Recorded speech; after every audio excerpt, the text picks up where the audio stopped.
Park ranger discovered alien-like creature in the Rocky Mountains. Have you ever wondered if we are truly alone in this universe? What if I told you that a park ranger in the Rocky Mountains had a remarkable encounter with an alien-like creature that still haunts them to this day? This bipedal humanoid creature was covered in dark brown fur and vanished into the charred landscape, blending seamlessly into its surroundings. But this encounter is just one of many fascinating and terrifying stories of cryptids and supernatural beings that have been reported over the years. So, if you're ready to explore the mysteries of our world and beyond, then stay tuned because we have some incredible stories to share with you. A few years back, during my stint as a park ranger in the Rocky Mountains, a spine-chilling encounter left an indelible mark on me. Even though I'm not entirely certain about what I witnessed, I have a fair idea, and the memory continues to haunt me to this day. At the time, the Rockies were grappling with forest fires, which were spreading fast due to the arid climate. The landscape was desolate, with the fires leaving behind charred remains of trees. My job was to oversee a designated area and ensure its well-being. Despite the devastation, I found solace in nurturing the park back to health, and I was so familiar with the terrain that I never thought I could lose my way. Since the fires, visitors were scarce, but I often checked on the area's rehabilitation progress. One hot August day, I decided to explore and enjoy the fresh air. As a lover of nature, I hoped to find some fungi growing.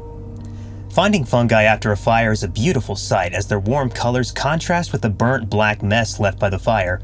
It's amazing and instills a newfound appreciation for nature's abilities.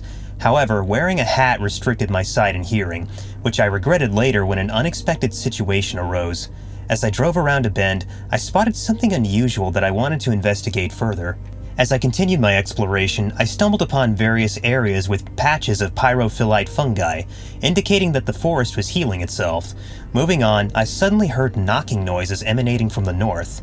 The sound resembled wood knocking against wood, and it had a hollow quality to it.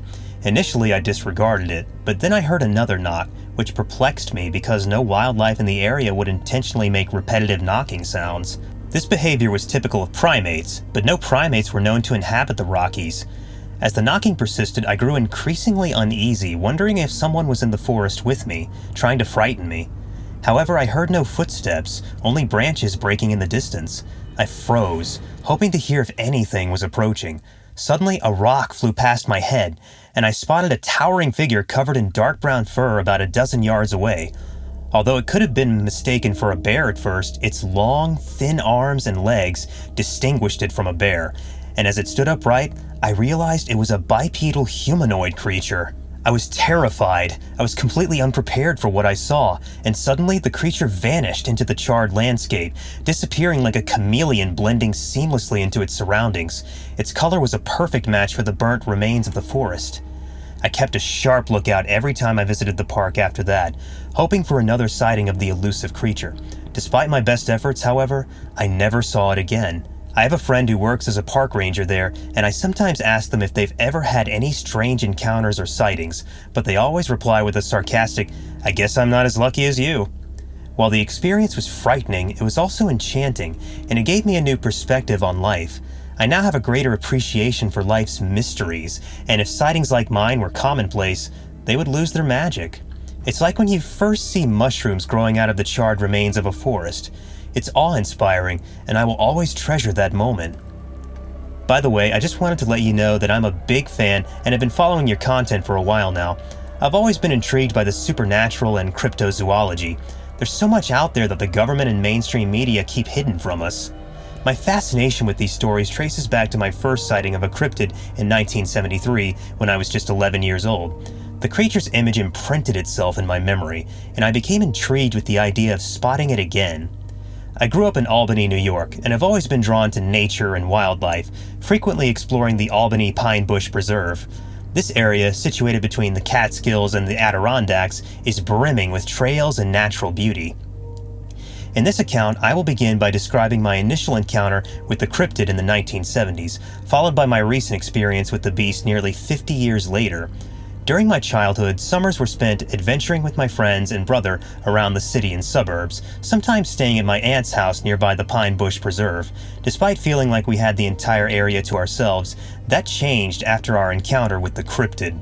The preserve's most remarkable feature is its sand dunes, an unusual sight in the heart of upstate New York. Although the sandy soil can be dry and barren, the woods and dunes host a wide variety of wildlife. While my brother was at horse camp, I went exploring. I saw a dog on a dune while walking through the sand. I called out to it, worried it had strayed from its owner, but it didn't move. As I approached, I saw its skinny rib cage. It was blackish brown, had tall legs, and a long snout, and looked like a greyhound, Rottweiler, or a massive Chihuahua. However, it growled at me, revealing its reptilian skin. As I backed away, its long, pink tongue moved toward me. I left and never returned. Though I told my friends and family about it, no one believed me. After that, I was afraid to walk in the woods, but I was curious. As a postman driving through the preserve, I saw the creature again after years. I saw a roadside deer carcass at 65 miles per hour. Despite seeing it the day before, I slowed down immediately. The bloated carcass was a good-sized buck with half-grown antlers. I saw a creature tearing it apart, almost unrecognizable. The macabre creature bit into the deer and licked the coagulated blood. The creature ignored me as I reversed my truck to get a closer look. My eyes watered as I smelled rotting flesh and sewage through my open windows. The creature approached my car as I sat there crying. I finally saw it at 6 feet. It was hideous, covered in deer blood and guts, with flickering ears and a pounce-ready back.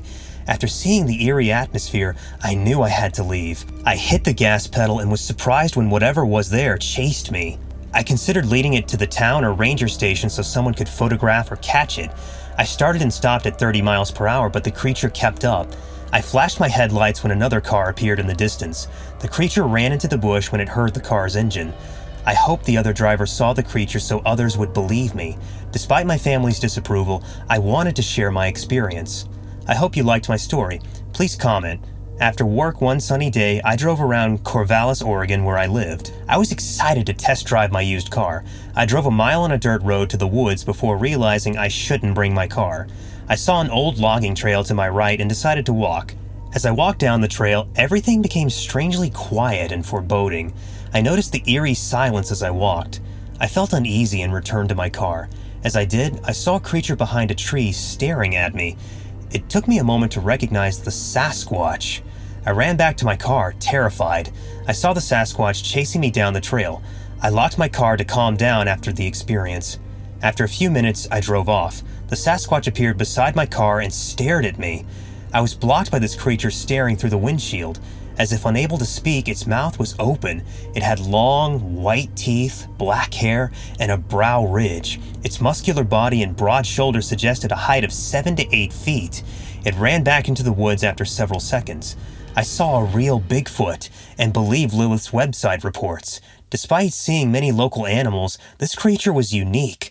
To prove what I saw, I will take a lie detector test. Thanks for sticking around until the end of this incredible journey into the world of cryptids and supernatural beings. We hope that our stories have piqued your curiosity and inspired you to learn more about the mysteries that surround us.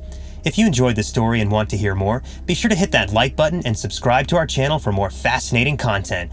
And if you have any stories of your own, feel free to share them with us in the comments below. We always love hearing from our viewers. Thanks for watching, and we'll see you in the next video.